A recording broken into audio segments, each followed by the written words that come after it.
Transitaba por la ruta que me llevaría a la casa de mis padres, a los cuales no veía desde hacía un largo tiempo. Era la primera vez que iba por este camino, y me pareció bueno, pues había pocos autos y podía ir ligero. El único inconveniente era que las estaciones de servicios estaban muy alejadas unas de otras, y un problema con el vehículo me significarían muchas horas de espera. Parecía una tarde que iba a ser soleada. Sin embargo, y sin previo aviso, comenzó a llover. Un gran viento se levantó. Era tan fuerte que lograba mover el auto hacia un costado. Incluso hasta tenía miedo de que me hiciera chocar con otro vehículo que venga del lado contrario. También hacía que se agiten las hojas de los árboles, de tal manera que me mareaban y lograban desconcentrarme. Pasaron los minutos. La lluvia se hizo más fuerte y no podía ver los letreros que pasaban a los costados. El manejar se me hacía cada vez más dificultuoso e incluso el volante se me escapaba de las manos, como si el viento mismo condujera el auto hacia mi destino.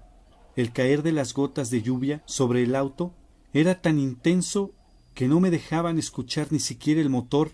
Entonces encendí la radio. Oí en las noticias que los vientos superaban los 120 kilómetros por hora y por eso decidí disminuir la velocidad. Creía que yendo más lento no tendría ningún problema conduciendo, pero me equivoqué. De repente, un golpe seco se sintió sobre el parabrisas y un alarido retumbó, pero fue acallado rápidamente por la lluvia. El miedo me invadió, pues había atropellado a alguien. Frené y detuve el motor. Me quedé inmóvil en el auto. Me pareció que pasaron unos minutos y miré hacia el parabrisas. Había sangre, pero ninguna marca de golpe. Mi mirada permanecía sobre la sangre. Parecía que la fuerte lluvia no quería que me olvide de que agonizaba alguien afuera, pues no lavaba la mancha. Abrí la guantera muy nervioso. Tomé el impermeable y me lo puse. Jamás había tardado tanto en abrir la puerta del auto. Tenía miedo de enfrentarme a la realidad. Ya afuera, comencé a buscar a quien había atropellado, pero ni siquiera había rastros de que algo hubiera pasado ahí. Estuve unos minutos recorriendo el lugar, pero no encontraba nada. ¿Podía ser que lo que atropellé se haya escapado? Regresé al automóvil y, sorprendido, vi manchas de sangre sobre el asiento, pero rápidamente me tranquilicé, pues seguramente cuando abrí la puerta del auto, las gotas sobre el parabrisas habían entrado. Encendí el vehículo y continué mi camino. Me autoconvencí de que no podía haber sido una persona lo que había atropellado, pues nadie en su sano juicio estaría a merced de esta tormenta infernal, ni tampoco de una ruta completamente vacía. Ya me sentía mejor, casi no estaba nervioso, pero no sabía que esto recién comenzaba. El auto se detuvo justamente cuando un aterrador rayo se disparó desde las nubes. Había combustible, las baterías estaban cargadas, el auto era nuevo. ¿Cómo es que se detuvo? Tampoco había forma de que arrancara. Los intentos por hacerlo eran en vano. Me bajé del auto sin impermeable, pues no me importaba. Igualmente estaba todo mojado. Logré llevar el auto fuera de la ruta y luego entré nuevamente. En ese momento decidí quedarme a dormir allí, pues ya oscurecía. Comenzaba a dormirme, pero un extraño ruido me despertó. La lluvia había parado y ya era de noche. Miré hacia el asiento trasero, pero no había nada.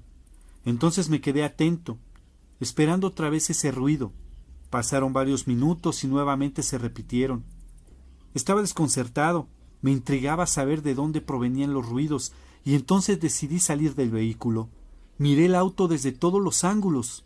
No parecía haber nada anormal, hasta que noté que del baúl un hilo de sangre se desprendió. En voz alta me dije: ¿todavía quedó sangre de lo que atropellé?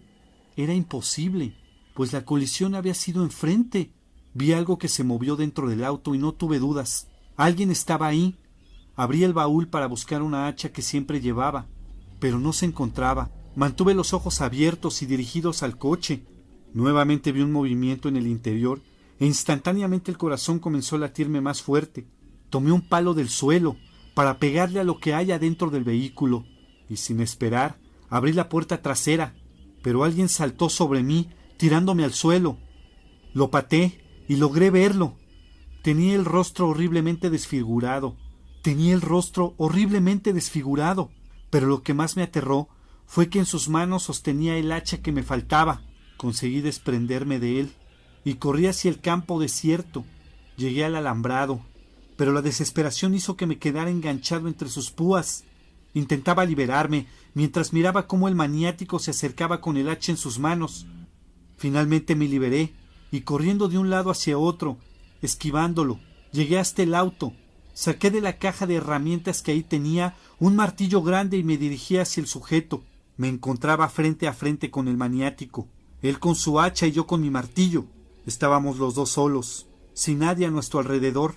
De un salto trató de llegar a mí, pero le arrojé el martillo sobre su cabeza y el golpe lo desplomó. Estaba inmóvil. Creí que lo había desmayado.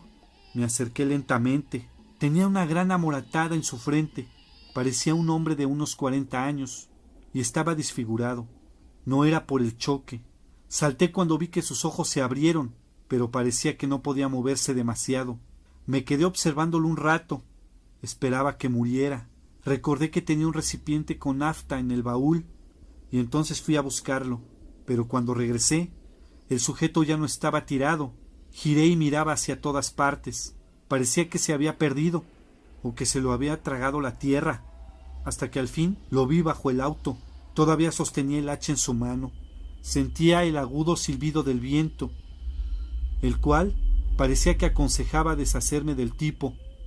Entonces me agaché y tomé el hacha sin mayor resistencia, pues él ya había muerto. Arrastré el cuerpo hacia la zanja y lo rocié con nafta. Encendí un fósforo y se lo arrojé. Me quedé mirando cómo el cuerpo ardía y cada parte se chamuscaba. Era tan intenso el calor que las hojas húmedas por la lluvia igualmente se encendían. Trataba de tranquilizarme, pero sabía que a esa hora de la noche cualquiera podía ver ese gran fuego desde lejos. El cuerpo se calcinó y con ayuda de algunas ramas logré hundirlo en un gran charco de lodo que había unos metros más adelante. Regresé al coche y después de 2 intentos se encendió. Continué mi camino. Ya era de mañana y llegué a un cruce donde los agentes de recursos naturales estaban haciendo un control, pues en esa época estaba prohibida la caza de algunos animales. Como pocos venían por ese camino, estuvieron un rato largo observando el vehículo, incluso revisaron el baúl y dialogaron entre ellos, mientras yo leía un catálogo que me habían entregado. Finalmente, después de 10 minutos, uno de ellos me dijo: ¿Estuvo cazando? No, ¿por qué lo dice? Es que veo manchas de sangre en su vehículo. Ah, sucede que en la tormenta atropellé a algún pequeño animal, pero no le hizo daño al auto. Pasaron unos segundos. El agente me miró fijamente a los ojos y yo a él. Finalmente me dijo con frialdad: «Queda usted detenido». Al sentir esas palabras, el cuerpo se me heló y solo me preguntaba para mí ¿qué sucedía? Y en unos segundos más palabras me destruyeron por completo. Hallamos un cuerpo carbonizado en su baúl. Espanto en el baúl. Leandro G.